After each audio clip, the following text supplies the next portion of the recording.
प्रिय विद्यार्थियों, हम प्रकृति के सुकुमार कवि सुमित्रानंदन पंत द्वारा रचित प्रथम रश्मि कविता पर बात कर रहे थे और उसके कुछ अंशों की व्याख्या और हमने पिछले वीडियो में बात की।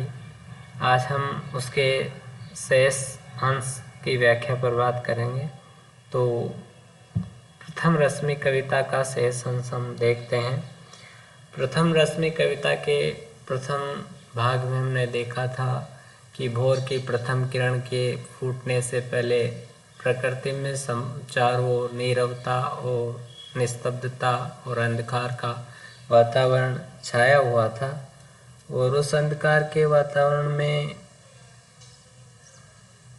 एक नन्ही सी चिड़िया को भोर की प्रथम किरण के फूटने का कैसे आभास होता है, कैसे ज्ञान होता है, ये कवि के लिए रहस्य का विषय बनता है।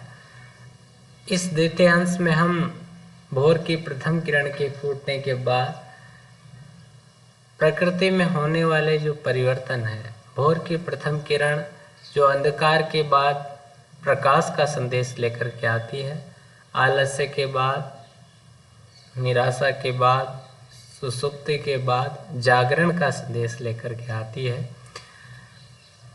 तो उस भोर के प्रथम किरण जो जागरण का संदेश लेकर के आती है, उसके स्वागत में मानव व नन्ही सी चिड़िया अपना स्वागत गान प्रस्तुत करते हैं।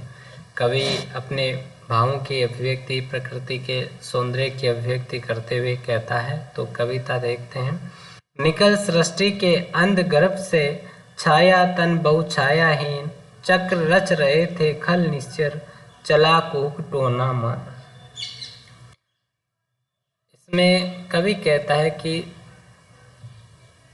उस संपूर्ण सृष्टि में चारों ओर अंधकार का वातावरण छाया हुआ था और उस अंधकार के गर्भ से ही छायातन, छाया के समान काले श्यामल शरीर वाले और बहुत से छाया से रहित रात्रि में विचरण करने वाले दुष्ट राक्षस अपना कुचक्र रच रहे थे, जादू टोना चला रहे थे।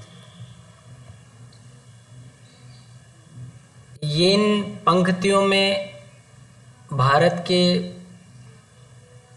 स्वतंत्रता की आहट भी सुन सकते हैं कि उस समय भारत अंग्रेजों के अधीन था और एक संपूर्ण भारत में एक निराशा, अंधकार, हताशा का वातावरण था और अंग्रेज अपनी सत्ता को बरकरार रखने के लिए कुचक्र चल रहे थे, षड्यंत्र रच रहे थे। तो उन कुचक्रों, षड्यंत्रों और अंधकार के बीच जो है किस तरह से भोर की नई किरण फूटती है, वो नया जागरण लेकर के आती है। आगे है, छिपा रही थी मुख शशिबाला, निशि के श्रम से होश रिहीन, कमल क्रोड़ में बंधी ताली, कोक शोक से दीवान। और भोर की प्रथम किरण के प्रस्फुटन से पूर्व चंद्रमा रूपी बाला, यहाँ चंद्रमा को एक बालिका का रूप दिया गया है। चंद्रमा रूपी बालिका रात्रि भर के थकान के कारण निस्तेज होकर के, आभाहीन होकर के, शोभाहीन होकर के लज्जावश मानो अपना मुंह छिपा रही थी। यहाँ पर प्रकृति के इस क्रियाकलाप में कवि ने कैसी मनोरम कल्पना की है कि जब भोर की प्रथम किरण फूटने वाली होती है तो चंद्रमा का जो प्रकाश है, चंद्रमा की जो चांदनी है, उसकी जो आभा है वो हल्की हो जाती है, मंद हो जाती है, फीकी पड़ जाती है, श्रीहीन हो जाती है, निस्तेज हो जाता है चंद्रमा। और उसी की कवि ने कल्पना की है कि मानो वो एक बालिका है जो रात्रि की थकान के कारण उसके चेहरे का जो तेज है वो फीका पड़ गया है और इसी कारण वो लज्जावश अपने मुंह को छिपा रही है, क्योंकि सूर्य के उदय होते, भोर के किरणों के फूटते ही चंद्रमा जो है वो दिखाई नहीं देता है। कमल क्रोड़ में बंधी थाली, और कमलों के पुष्पों की जो गोद है उसमें भौरे जो है वो बंद थे, और जैसे ही भोर की प्रथम किरण फूटती है तो भौरे जो है वो गुंजार करने लगते हैं।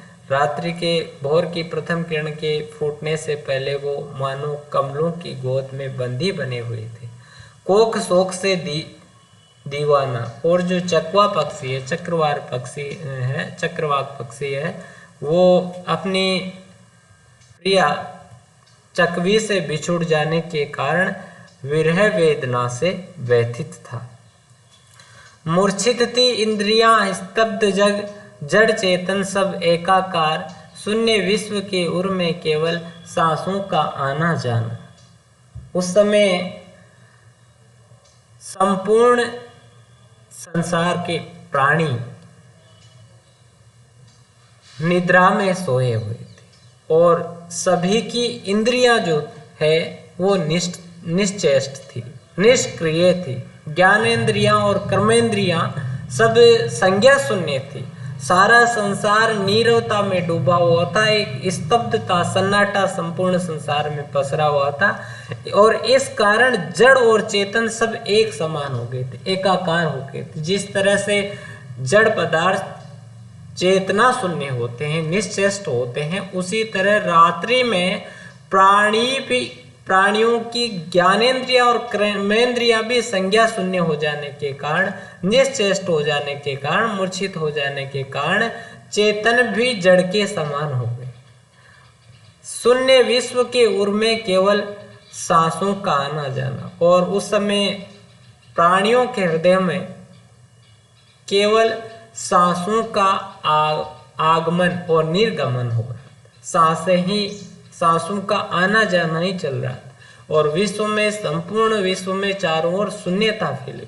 केवल सांसों का जो स्पंदन है वो ही उस समय उस नीरव अंधकारमय वातावरण में सुनाई देता था, वही चल रहा था। तूने ही पहले बहुदर्शनी गाया जागृति का गान, श्री सुख सौरभ का नभचारिणी गूंथ दिया ताना बान। और यहाँ पर कवि कहता है कि उस समय में जब सारा संसार नीरवता में, अंधकार में निस्तब्ध डूबा हुआ था, निष्पन्न और चेतना शून्य सा सोया हुआ था, जड़ और चेतन सब एकाकार हो रहे थे, उस समय उस बाल विहंगिनी ने, जो बहुदर्शनी है, जो प्रकृति को अनेक प्रकार से देखने वाली, प्रकृति के होने वाले हर परिवर्तन को देखने वाली है, जो दूरदर्शनी है, वही भोर की प्रथम किरण का, भोर के प्रथम जागरण का में स्वागत गान गाती है, और अपने उस जागरण संदेश से श्री सुख सौरभ का नभचारिणी गूंथ दिया ताना। पक्षी, वो नन्ही जो बालिका, नन्ही विहंगनी है, वो अपने मधुर कलरव से नव जागरण का संदेश दे करके मानो संपूर्ण संसार में सुख और सौरभ, सुगंध का, कल्याण का जो है ताना बाना गुथ देती है, क्योंकि वो जागरण का एक नया संदेश देती है। और जागरण के साथ ही अंधकार समाप्त होना है और प्रकृति में एक नव चेतनता आनी है, एक नई चेतना आनी है, निश्चेष्टता समाप्त होनी है। और इसलिए उसने सुख और उसके जागरण संदेश को कल्याणकारी और सुख का ताना बाना कवि ने यहाँ पर बताया है। निराकार तुम मानो सहसा, ज्योति पुंज में हो साकार, बदल गया द्रुत जगत जाल में, धर कर नाम रूप नाना। यहाँ निराकार की अंधकार के कारण संपूर्ण चराचर जो अब तक निराकार था, अंधकार में, रात्रि के अंधकार में प्रकृति के नाना चर अचर प्राणियों पदार्थों का कोई आकार स्पष्ट दिखाई नहीं दे रहा था, कोई आकार नहीं दृष्टिगत होता था। उस समय में मानो भोर की प्रथम किरण के फूटते ही वो ज्योति पुंजों के रूप में, प्रकाश की उन किरणों के रूप में निराकार जो है वो साकार हो जाता है। कहने का मतलब ये है कि रात्रि के अंधकार में कुछ नहीं दिखाई दे रहा था और भोर की किरणें फूटते ही जो है प्रकृति के नाना पदार्थ जो है वो अपने नाम और रूप को धारण करते हुए दिखाई देने लग गए थे। मानो रात्रि के उस नीरव अंधकार में नाना नाम और रूपों को धारण करने वाला संपूर्ण जो जगत है वो अपने अस्तित्व को लीन किए हुए था और मौन था। उसका अस्तित्व मानो गायब था, वो निराकार था अस्तित्व। और जैसे ही प्रथम किरण फूटती है भोर की, तो वही मानो साकार हो जाता है और अपना रूप धारण कर लेता है। यहाँ पर दार्शनिक अभिव्यक्ति भी कवि करते हैं। प्रकृति के प्रति रहस्यात्मक भाव था। प्रकृति के विभिन्न उपादानों में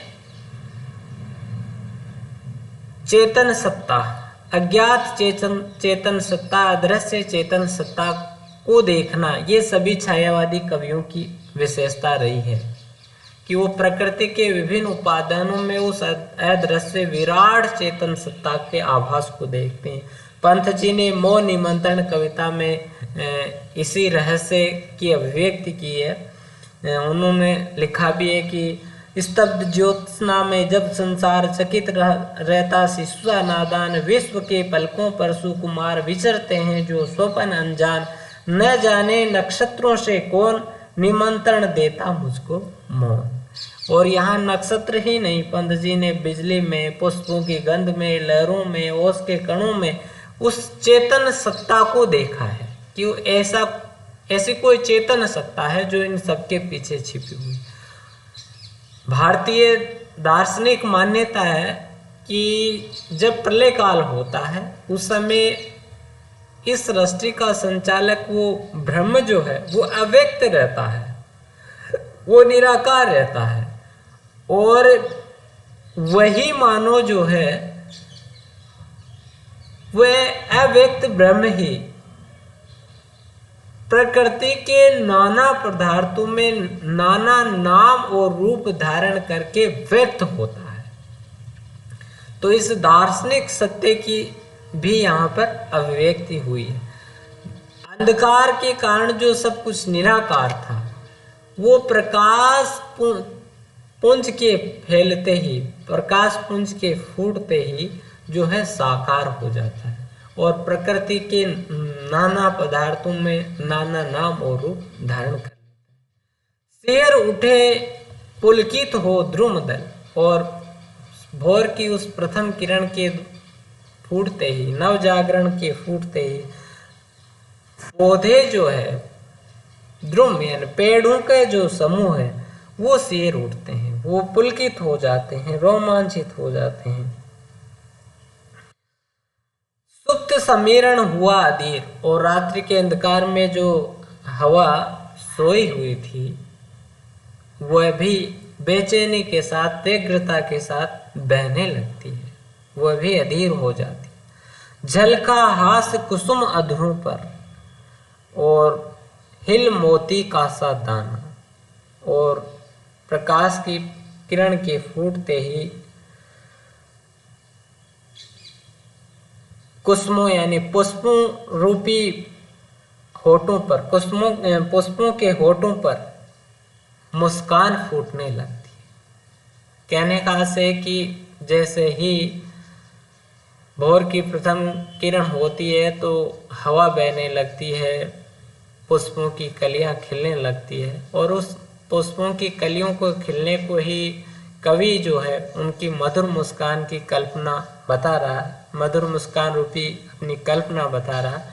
हिल मोती का सा दाना, और उन पत्तों पर और फूलों पर फैले हुए ओस के कण, जमे हुए ओस के जो कण है वो मोती के समान चमकते हैं।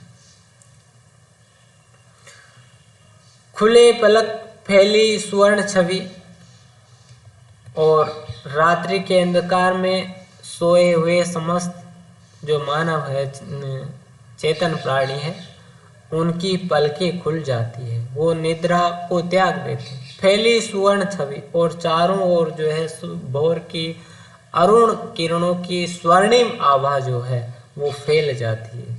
खिली सुरभि, सुरभि यानी सुगंध, पुष्पों की गंध जो है वो चारों ओर फैलने लगती है, और पुष्पों की गंध प्रस्फुटित होने के कारण छोटे छोटे जो भ्रमर है वो उन पर मंडराने लगते हैं।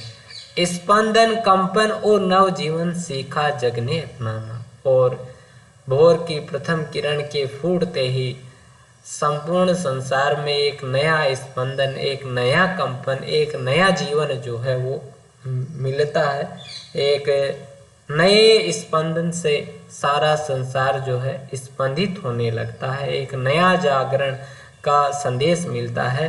रात्रिकालीन आलस्य को, निराशा को त्याग करके कर्मशीलता और गतिशीलता का संदेश भोर की उस प्रथम किरण के साथ ही मानो प्रकृति के सभी प्राणियों को मिलता है, और संपूर्ण संसार जो है वो कर्मशील होना, गतिशील होना का मानो एक प्रेरणा प्राप्त करता है, और नई चेतना से वो स्पंदित होने लगता है। प्रथम रश्मि का आना रंगिणी तूने कैसे पहचाना, और यहाँ कवि पुनः उस प्रथम छंद की पुनरावृत्ति कर रहा है कि हे बाल सुंदर बाल विहिंगिनी, हे रंगीन मिजाजी चिड़िया, हे रंग बिरंगी चिड़िया, तूने भोर की प्रथम किरण के फूटने को कैसे पहचाना, और कहाँ से तूने भोर की इस प्रथम किरण के स्वागत में ये मधुर स्वर लहरी युक्त गान गाना सीखा है। तो इसमें कवि ने भोर की प्रथम किरण के बाद, भोर की प्रथम किरण को जो है वो नव जागरण का संदेश है, और भोर की प्रथम किरण से पहले और भोर के प्रथम किरण के बाद की स्थितियों का तुलनात्मक चित्रण करते हुए व्यक्तियों को जो है आलस्य को त्याग करके कर्मशीलता, गतिशीलता की ओर बढ़ने का संदेश दिया। इसमें एक बात यह भी है कि ये कविता मनुष्य को प्रकृति से जोड़ने की प्रेरणा देती है आज के समय में। आज जब मनुष्य भौतिकतावादी युग के कारण प्रकृति से दूर होता जा रहा है, आत्म केंद्रित होता जा रहा है, और प्रकृति से उसका कोई नाता नहीं रहा है, इस कारण वो प्रकृति में होने वाले परिवर्तनों को महसूस नहीं कर पाता है। जबकि पशु पक्षी आज भी प्रकृति से जुड़े हुए हैं, और इसी कारण वो प्रकृति में होने वाले परिवर्तनों को महसूस करते हैं, उनमें प्रकृति चेतना भी मौजूद है। मनुष्य में प्रकृति चेतना गायब हो गई। रघुवीर साय ने मनुष्य की सी प्रकृति चेतना के गायब होने पर कविता लिखी है। उसकी कुछ पंक्तियां हैं कि कल मैंने जाना कि बसंत आया और ये कैलेंडर से मालूम था। कवि को बसंत के आगमन का मनुष्य को, आज के मनुष्य को, कवि लिखता है कि आज के मनुष्य को बसंत के आगमन का पता भी कैलेंडर से होता है, जबकि बसंत के आगमन होने पर प्रकृति में जो परिवर्तन होते हैं उनसे वो बसंत के आगमन को महसूस नहीं करता, कारण उसका प्रकृति से जुड़ाव नहीं रहा है। और अमुक दिन वार मदन महीने की होवेगी बसंत पंचमी, दफ्तर में छुट्टी थी ये प्रमाण।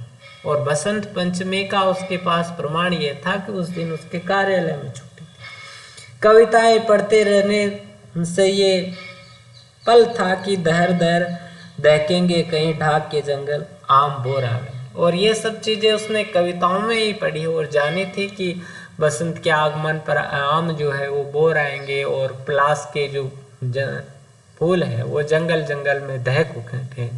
तो प्रकृति से मनुष्य का जो ये कटाव है आज के समय में, उस कटाव के बीच हमें ये कविता प्रकृति से जुड़ाव का संदेश देती है। पंत ने खुद इस बात को स्वीकार किया है कि ये कविता उन्हें प्रकृति के साथ अधिक आत्मसात होने की प्रेरणा देती है। कवि ने इसमें बहुत मनोरम कल्पनाएं की है चंद्रमा की एक बालिका के रूप में, और जो है जड़ चेतन जो है उन सभी को एकाकार बताया अंधेरे में सोए हुए। इसके अतिरिक्त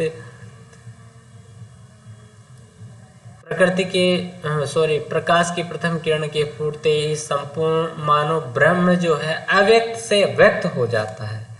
और भोर की प्रथम किरण के फूटने पर प्रकृति में होने वाले क्या क्या परिवर्तन है?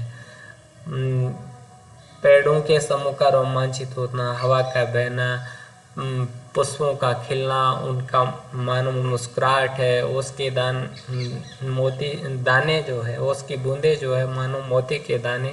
तो ऐसी मनोरम कल्पनाएं इसमें कवि ने की है। तो छायावाद की कल्पनाशीलता, भाव प्रवणता और सौंदर्य प्रियता की विशेषताएं इसमें देखने को मिलती है। इसके अतिरिक्त जो है भाषा इसकी कोमल कांत पदावली से युक्त चित्रात्मक और लाक्षणिक है। पढ़ते समय चित्र हमारे मस्तिष्क में उभरते हैं। गीत शैली, छायावादी प्रगीत शैली का एक अच्छा उदाहरण है।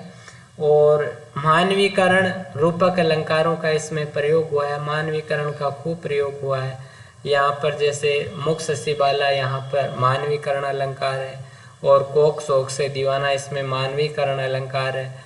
इंद्रियों को भी जो है सोया हुआ मूर्छित बताया गया है, मानवीकरण अलंकार है। और पेड़ों को सहरते हुए, समीरण को, हवा को अधीर होते हुए बताया गया है, पुष्पों को खिलते हुए बताया गया, तो यहाँ पर मानवीकरण अलंकार है। रूपक अलंकार भी इसमें प्रयुक्त हुआ है। चंद्रमा को बाला का रूप दिया गया है, और इसके अतिरिक्त जो है ओस की बूंदों को मोती का रूप दिया गया है। तो मानवीकरण, रूपक अलंकारों का इसमें प्रयोग हुआ है। भाषा इसकी तत्सम शब्दावली है, कोमल पदावली से युक्त है, और चित्रात्मकता व लाक्षणिकता से युक्त है। तो ये कविता पंथ के प्रकृति प्रेम से संबंधित है, और प्रकृति के रहस्यों के जानने की उनकी जो जिज्ञासा है, वो उनका जो बाल मन है, क्योंकि इस कविता की रचना उनके किशोर काल में हुई थी, और किशोर काल में उनके मन में प्रकृति के रहस्यों के जानने की जिज्ञासा होती थी। तो उस जिज्ञासा की अभिव्यक्ति इसमें हुई है। धन्यवाद।